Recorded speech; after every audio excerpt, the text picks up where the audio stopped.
बहुत समय पहले की बात है।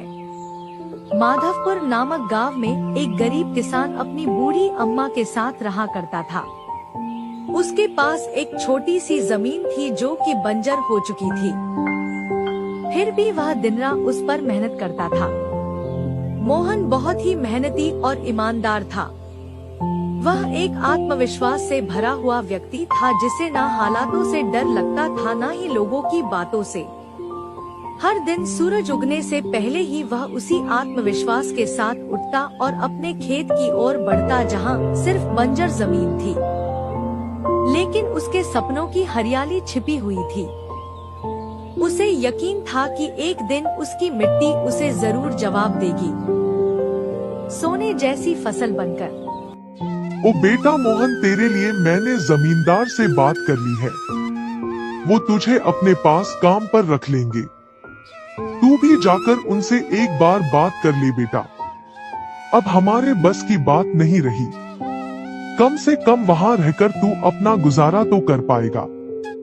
मुझे तेरा बहुत ख्याल है मोहन, इसलिए यह कदम उठाया। जाकर बात कर ले, सब ठीक हो जाएगा।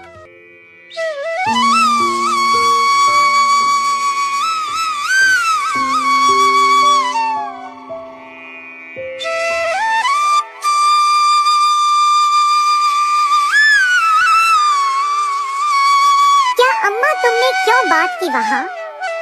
मैं नहीं जाऊंगा। हमारा खुद का खेत है तो मैं दूसरों के पास क्यों काम करने जाऊं? मैं गरीब सही मगर खुददार हूँ। मैं अपनी मिट्टी में पला हूँ, उसी में पसीना बहाऊंगा।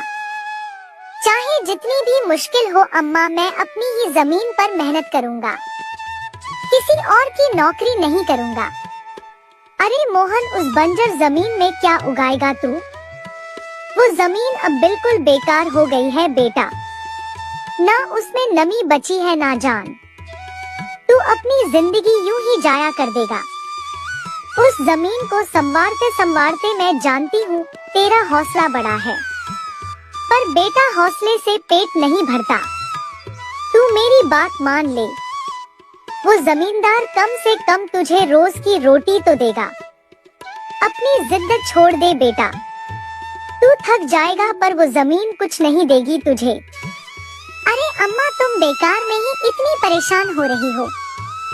देखना, एक दिन मैं उसी जमीन से सोना निकालूंगा। यह जमीन ही हमारी सबसे बड़ी ताकत बनेगी।